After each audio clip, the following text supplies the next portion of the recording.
All right, thanks, Brett. And okay, afternoon, everyone. Thanks for taking time to hop on our weekly update call. Like usual, we'll go ahead and have Jordan start with a review of the data, both the case numbers and immunization data, and then share a little bit of information with you, and then answer questions that you may have. So, Jordan. Thank you. Hi, everyone. Hopefully you're seeing my screen with the My Safe Start County data. As you can see, not much has changed since the last time we talked. All of our counties are still in the E risk level. Our cases per million and percent positivity still continue to increase, but percent positivity with only a slight increase, remaining right around 21 and 22% there. So hopefully we see that either stay or start to go down soon. All of our counties are over 300 cases per million besides Manistee County. And we have seen about a 31% increase in cases when comparing last week to this week. So although we're still increasing, it's not as great of an increase as we've seen in the previous weeks. We've been seeing 50% increases for a couple of weeks now. So we'll take the 31% increase. The cases that we've seen in the past week have been identified as household and community contact, school, including colleges and sports testing, recent travel, pre-procedure testing, religious services, social gatherings, a couple healthcare workers and care facility employees, and also worksite exposures. Our total number of jurisdiction-wide cases as of yesterday at 3 o'clock was 16,280. And cases by county as of yesterday are Crawford with 817, Kalkaska 874, Lake 472, Manistee 937, Mason 1,591, Mecosta 2,523, with Ferris State reporting 702 cases, Masaki 1,073, Newaygo 3,580, Oceana 2,207, and Wexford right behind them with 2,206. In the past week, there were 6 deaths reported and 358 people who recovered. Yesterday, there were 11 positive inpatient cases at Munson Healthcare Cadillac, 12 at Munson Grayling, 1 at Munson Manistee, 17 at Spectrum Health Big Rapids, 9 at Spectrum Health Gerber Memorial, and 16 at Spectrum Health Ludington. So Spectrum Health Big Rapids and Spectrum Health Ludington have seen some of their highest numbers since back in November this past week. And then I will move to our vaccine update here.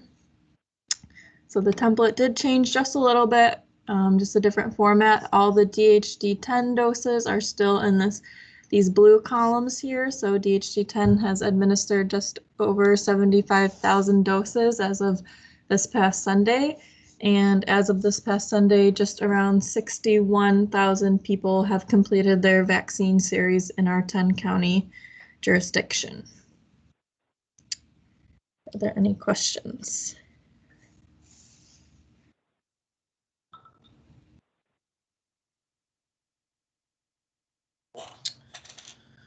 All right, thanks, Jordan. All right. Well, along the lines of vaccination, that really is kind of one of the top priorities that we have right now. Looking at doing first dose clinics in all of our counties. We do have, this is actually the last week that we'll be doing first dose clinics on Wednesday and Friday, and a second dose clinic on Saturday. Starting next week, we'll be looking at doing first dose clinics on Tuesday, and then in some of our counties, Wednesday. We have pulled back in some of our smaller counties with 2 first dose clinics to just 1 because we're starting to see whether it's increased hesitancy on the part of a population, or whether it's just because of the vast opportunities in communities with pharmacies, FQHCs, healthcare providers, and the health department doing vaccination, that those individuals, the people have gotten vaccinated. So that'll be Tuesday, Wednesday, we'll have those. And then we'll be looking at doing our second dose clinics on Fridays. And those will be in all of our counties. Our original plan for the counties where we were doing 2 first dose clinics, probably starting, and this was intended to start the end of this month, was to do the Tuesday clinic would either be Pfizer or Moderna, and then the Wednesday clinic would have been Johnson & Johnson. But obviously the pause on Johnson & Johnson, and it looks like that pause may go a little longer, that, we're kind of rethinking that. And so we'll probably just continue to use Pfizer and Moderna. So we did have some specific Johnson & Johnson clinics set up. Our intention is not to cancel those clinics, but instead we'll look at substituting in Pfizer or Moderna for those. We do have a clinic set up out in Falmouth for the 21st, so that would be next week, Wednesday. And again, the intent was to use Johnson & Johnson, but we will, right now it's looking like we'll either probably use Pfizer for that clinic and then arrange to go back and do second doses with it. And then a couple other smaller clinics that we have. We are still looking at the homebound population and the jail population. Again, both of those groups we had intended to use Johnson & Johnson with, and so we'll need to have some discussion and some conversation, especially if it's with the jails, if you want to wait until the pause is over, or if you would like us to proceed with, using Pfizer or Moderna. It'll just have to arrange for us to, get back in and do a second dose and be able to provide that second dose. So, we're open to having those conversations. And if we haven't done your jail yet, because I know there were a few where we had some outbreaks that we had to push back a little bit, we can have those conversations. So go ahead and reach out to me and I can connect you with our staff that can have that. So we also were approached by the Double J Ranch in Oceana County about potentially doing a clinic for their employees, and then at the same time they would open that up to the residents of Rothbury. Rothbury has a higher social vulnerability index, so that would be a nice location to do a clinic at, but we're really early on with that clinic in terms of looking at putting something together with that. And then we also have been in talks with the Little River Casino in Manistee, and I know, Brett, you've kind of been leading that. Do you want to kind of share where we're at with that clinic? Sure. So the plan is Wednesday, April 28th. We're actually going to take some of their vaccine that they have available. So I think we're taking 400 doses from them, and then we're going to bring 100 or 200 from us. So we're looking at somewhere in the neighborhood of 400 to 600 dose appointment at the casino there in Manistee. So we're partnering with the tribe, the Manistee Hospital, CERT members, other groups in terms of staffing. And I think that one we're scheduling from 10 a.m. to 7 p.m. So, and this planning just started last week, so we don't have a lot of details at this point, but I think that's about where we're at right now, Kevin. Okay. Thanks, Brett.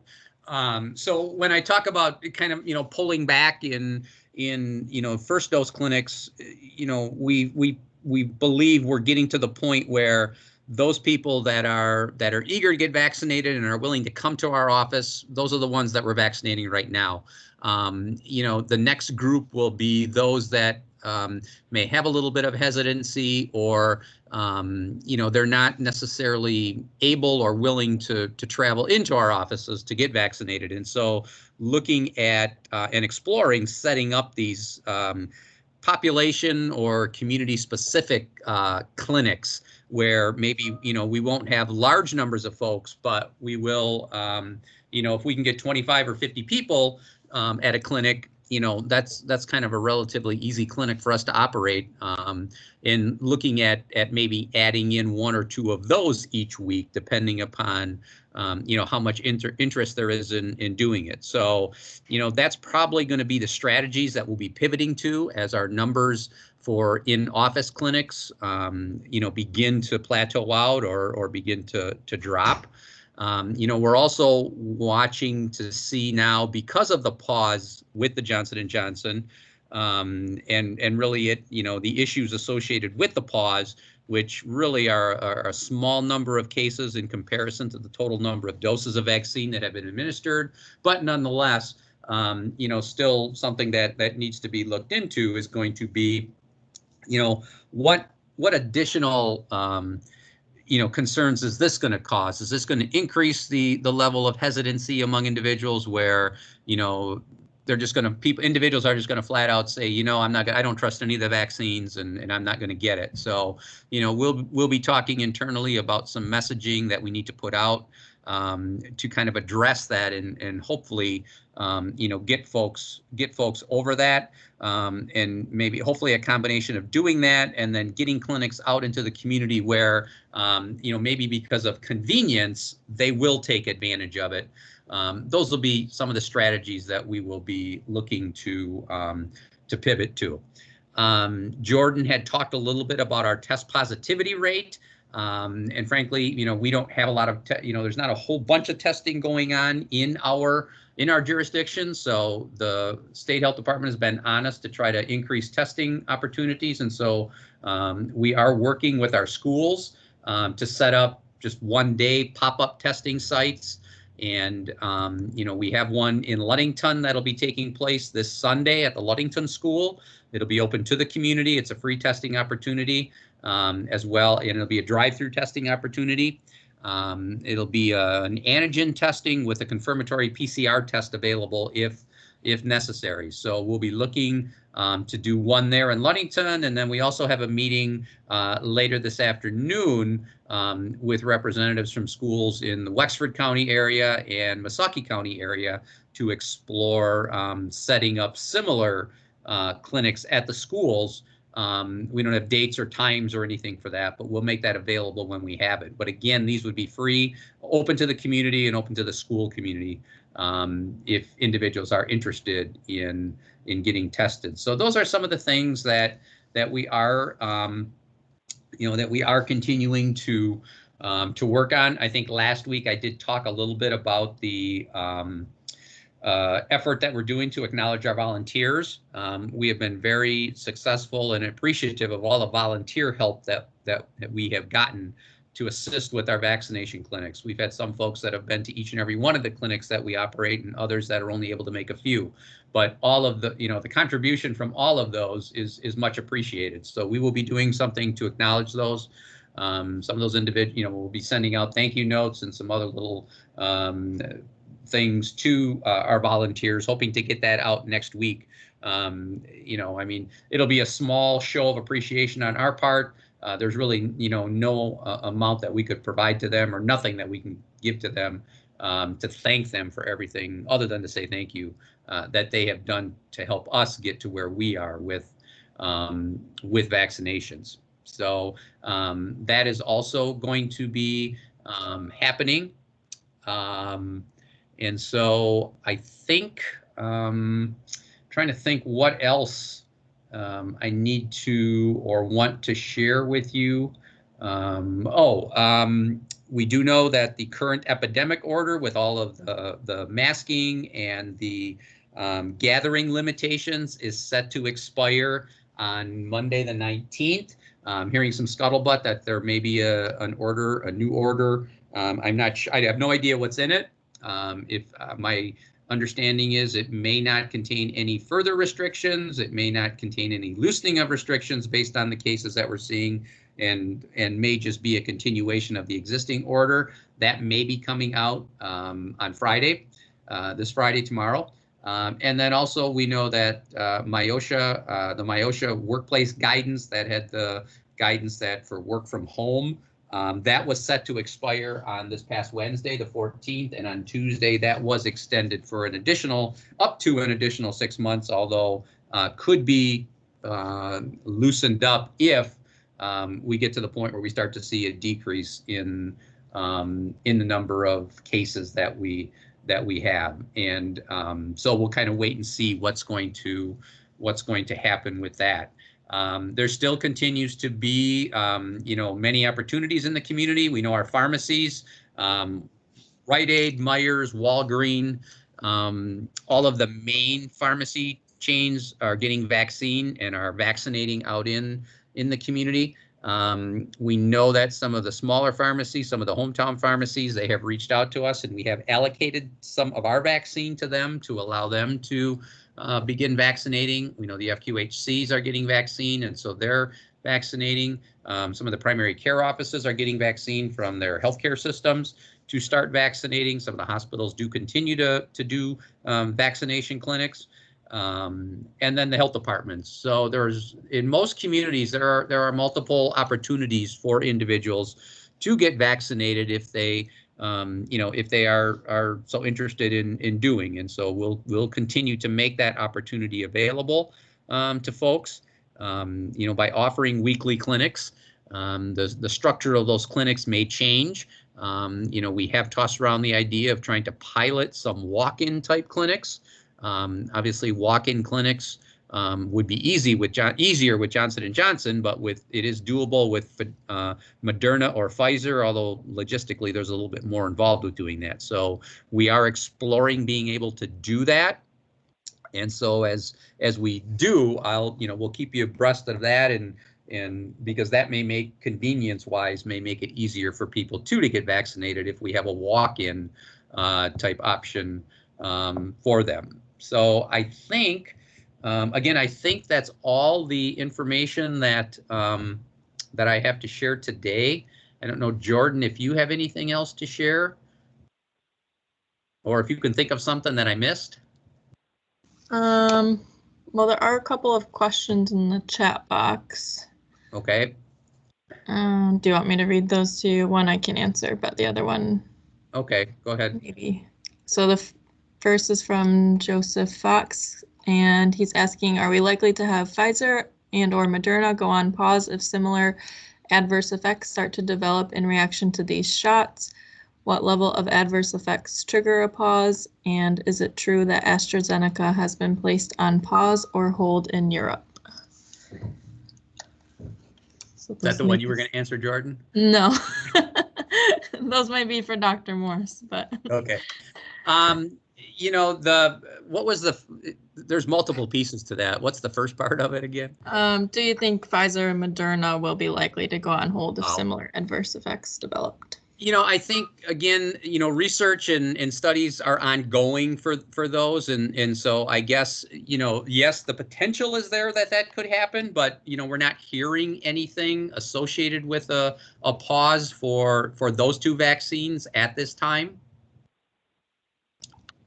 And then what level of adverse effects triggers a pause?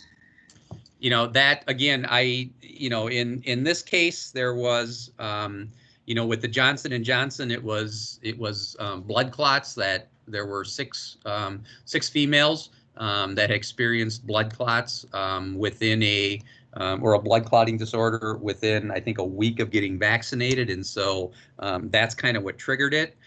And again, I think it kind of depends upon the monitoring and what they're seeing that would determine whether or not they recommend a pause for that. Unfortunately, that's not a decision I have to make. So. And then the last one was, is it true that AstraZeneca has been on pause or hold in Europe? I had heard, and again, this is just through the media, I had heard that AstraZeneca was on pause in Europe, but I'm not sure if that pause has been lifted yet or not.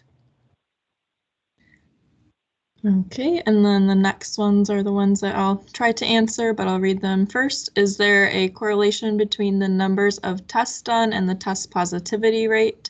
In other words, does it follow that if a lot of tests are being done, there are more positive results?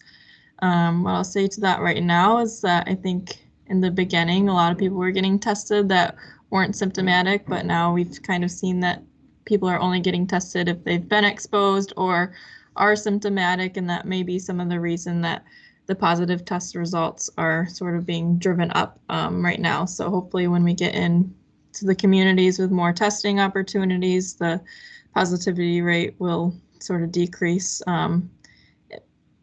as it follows.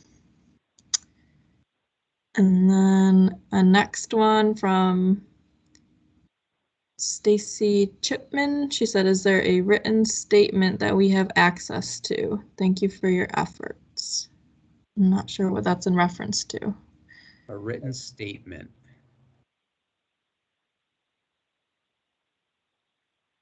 I don't know, Stacy, if you can go off mute and expand. I can. I'm sorry. I'm filling in for my Director of Health Services from North Country Community Mental Health. And this morning I was at the Health Department Northwest, and they did have a written statement that they sort of sent out, like, this is just because it's hard to follow everything, taking notes. So I'm sorry. That's what that was referring to. Do you have anything written that you sort of send out to people on the list? Oh, like minutes or notes from this meeting? Yes. Yeah, no, we have not done that. Okay, that just to you know, you guys are doing really hard work, and I'm not trying to be critical, but that's really helpful for those of us that are coming and then reporting back to make sure that we get everything accurately, because you know, there's a lot of information. Yep. And so I am serving, you know, 6 counties of community mental health, and you know, we've got several nurses and we've got administration and rules and stuff. So it really helps to have something that we can take back and say, this is the stance of this health department, this is the stance of that. So just a suggestion, that's all. Okay. Thank you. Yep. And that's all the questions from the chat. I don't think you mentioned the piece about the hospitalizations being in younger people, if you wanted to touch on that. Oh, yeah. And that's kind of one of the things that we're hearing from our hospital partners. I know specifically, I was on a call yesterday with representatives from our Spectrum hospitals, and that was kind of one of the things that they noted. Jordan had mentioned the number of cases, 16, 17, 18 inpatients at kind of Spectrum Big Rapids, Spectrum Ludington, and in talking with the representatives from Spectrum down in Big Rapids, they had indicated that, you know, of that group, they had 5 individuals, and that's not a very big hospital for them. So that's an extreme number of patients. The people that they're seeing coming into their ER are sick folks, and the number of individuals that are currently on vents are kind of the largest number that hospital has ever seen. So you know, that is one of the things that we're seeing, but they're also seeing kind of a younger population. So maybe that 40 to 50, 50 to 60-year-old is the population that's kind of making up a large chunk of those hospitalizations. And the thinking is that the vaccinations that we've done with that more senior population, 60, 65 plus, is helping to protect them. So that's one of the thoughts on that. So We've got some hands raised, Kevin. I think Jeff was first. yeah, Jeff. Yeah, good afternoon. Kevin, you were talking about the reluctance on some to get the vaccine, and I've been a believer in the process that when people have been vaccinated, that the times out, whether it's 14, 21, 28 days, what have you, after that particular brand that has been administered, it would be a great public relations for everybody to try to get more people vaccinated if they didn't have to go around with the mask. And I was forwarded a news story this morning very early that the Whitmer administration face masks for everyone. They'll let you know when they can come off, is the headline. And you go through and read it, and we're talking, it refers to masks for another 6 months, and then MIOSHA is going to mandate mask wearing into the future. And I guess I would certainly hope there'd be some pushback in regard to that coming from our District 10 Health, you know, from the entire board, hopefully. Again, if you're vaccinated, it gets frustrating. At some point in time, we should not have to be running around with masks on for everybody. If that's what makes you comfortable as an individual, that is fine. But right now, what we have got, we've created a conflict point for many people that if you don't have it, you're a bad citizen. If you do have it, you're scared. It's not a good process for our society as a whole. And at some point in time, we've got to start moving on. Mm-hmm. Yep. Nope. I would agree with the point about, trying to get to where we need to move on. I think to the other issue, the vaccines are not 100% effective, obviously, just like flu vaccine or any other ones. So, yes, you do. If you're fully vaccinated, you do not have to quarantine if you're identified as a close contact. Now that was something that came about, as vaccinations began to take hold, and I guess, to some extent, we'll see if the masking pieces change as a result of maybe learning more about, the effect that the vaccines, may have. But that's still the guidance coming obviously out of CDC and through the state health departments. So, Joseph.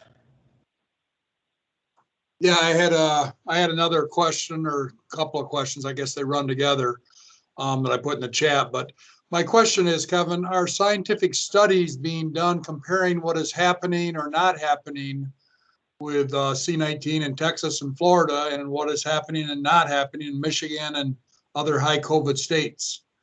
In other words, is it possible that because of Texas and Florida's choices early on, that they're further along with herd immunity? And are there some scientific studies being done on that? I think that would be an important thing to figure out in this bigger picture. Yeah, I'm not sure if that is being looked at. If you go back to what we saw when this first started out, kind of the upper Midwest kind of experienced their increase in cases. And at that time, the southern states necessarily didn't see that big of an increase. And then as our states, the northern states started to go down, then you started to see that increase in the southern states, so in Florida and in Texas. And now it's kind of swung back around where the northern states are starting to see that, or are experiencing an increase in cases. And so I think that one of the pieces that people are watching is going to be to see, does that same thing happen again, where, as our cases will begin to go down, will the southern states also then begin to see an increase in cases again? And I think that's, some of that may play into what those, if there's any studies or review that's being done, then some of that may come into play there, Joseph. Okay, yeah. I just think that would be a very interesting thing to, to take a look at. Yep. Wendy? Going back to the quarantining or not quarantining if you're fully vaccinated, that guidance was first 2 weeks post-vaccine up to 90 days. Has anything changed with that 90 days? It has, actually. That 90-day piece was removed. I'm trying to think when that was. We reported that at one of these calls, because I know, actually, I think it was Toby Lake out of Lake County had asked me about that. And yes, that was the 90-day period in there was removed. So now, once if it's been 2 weeks since your last shot of a 2-shot series, or if you were one of the individuals that got Johnson & Johnson 2 weeks after you received your vaccination and you're identified as a close contact, you do not have to quarantine any longer. Okay, so that's just an indefinite. As of right now. Okay. Yep. As of right now. And then I do have one more question. Which of the schools in Ludington is this pop-up testing going to be at on Sunday? The public school, Ludington area public schools. Yeah, but which one? Oh, the high school. I'm sorry. Okay, thank you. And it will be in the parking lot around the back side of the school there as a drive-through. Okay, thank you. Kevin, do you know if Hanyu is doing that one? That's my understanding. Yep. Okay. Are we expected for any traffic control or anything like that when we've done previous testing with either Hanyu or at that location? You know, we don't have much involvement in this testing at all, Liz. They kind of, other than, we kind of reached out to the schools to see if they were interested, and those that were, we kind of connected them with the state, and they're kind of taking everything on themselves. So I thought the superintendent, did he reach out to you? He did. He just let me know it was happening, and we gave Okay. law enforcement a heads up, but I'm not planning any support. And so beyond Yeah, just I giving law don't- enforcement a heads up, we're not planning any support, though we had it when we did the same testing there in July of last year. So Yep. So I'm right now, I don't really know what to tell you. I think they're thinking that they can handle it with what they're going to have. then we'll let them handle it.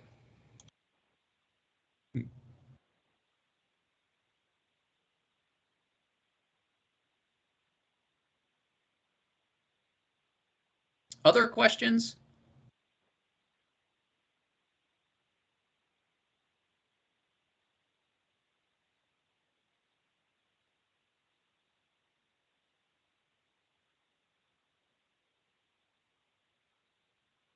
All right. If not, I think that's all that I have. Jordan, anything else from you?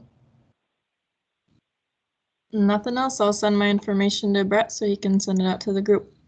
Okay. Brett, anything else that you'd like to share? Nothing for me. Okay. Then that's kind of all that I have. As we kind of continue to explore these smaller population or county specific clinics, we'll keep you guys abreast of when those may be. And when we have some of those scheduled, we'll get flyers and information out to you so that you're aware of them. And if you can recommend or refer anybody onto those clinics, that would be great. So one last chance for questions. All right. If not, guys, that's all I have. We'll, unless for some reason we need to convene you earlier to share some information with you, we'll plan to get together again next week, Thursday at 3 o'clock. Have a good weekend, everybody. Thanks.